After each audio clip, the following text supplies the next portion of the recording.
Jeremiah chapter 29 verse 11. For I know the plans I have for you, declares the Lord, plans to prosper you and not to harm you, plans to give you a hope and a future. Good day everyone and happy Lord's Day. My name is Emmanuel Okwa. I'm here to correct misinterpreted texts and topics, biblical misinterpreted texts and topics.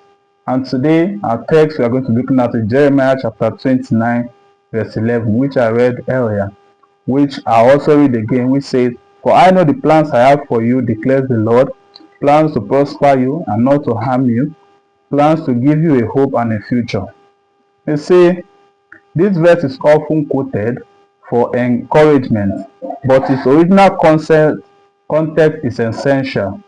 Now let's look at the misinterpretation of this particular verse. Many take this verse as a personal promise of material prosperity and success.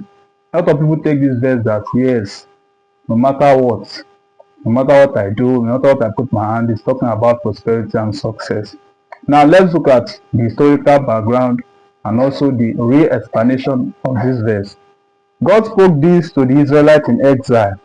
You should remember that this Jeremiah is one of the old covenants, which is the Old Testament. It says, assuring them that he had a plan to restore them after their time of discipline. It was a promise for their collective future, not individual wealth. He was talking to the Israelites as of then. Jeremiah, we understand that Jeremiah is known as the weeping prophet. You should know that. And also, this verse emphasizes God's faithfulness. Now, let's look at the correct interpretation. We understand that not necessarily in the way that we might expect. This verse is not necessarily in the way that we might expect.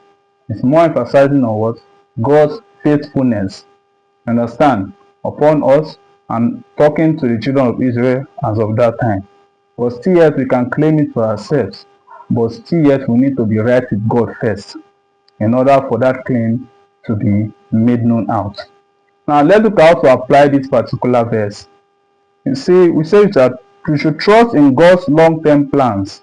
Even if your present circumstances are difficult, you trust in God's long-term plans.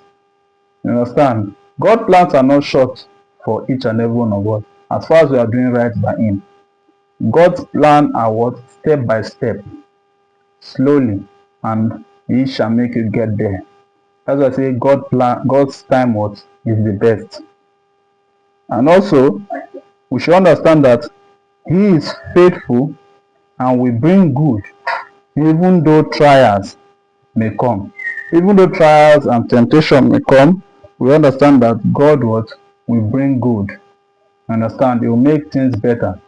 Romans 8:28, we understand that there are a lot of trials that may come, a lot of temptation, but what He is already working a way for you to escape that particular trials and temptation. So you should have that in mind. Now, the call to action for us that we should rely on God's sovereignty. We should rely on God's overall power. We should not do on our own. That knowing that His plans are your ultimate good. All God's plans for us, no matter temptation that might come, is trying to teach you and govern you towards maturity. Now, it's for your own good to be mature. In order for when any blessing that might come, you might be able to balance it, to encompass it.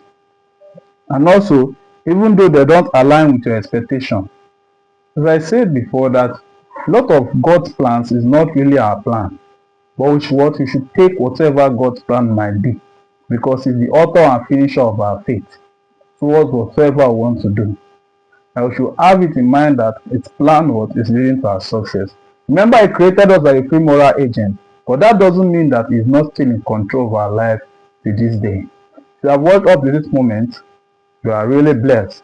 And I would like us to like, comment, and share this good news to everyone. And also subscribe to keep the word and gospel moving.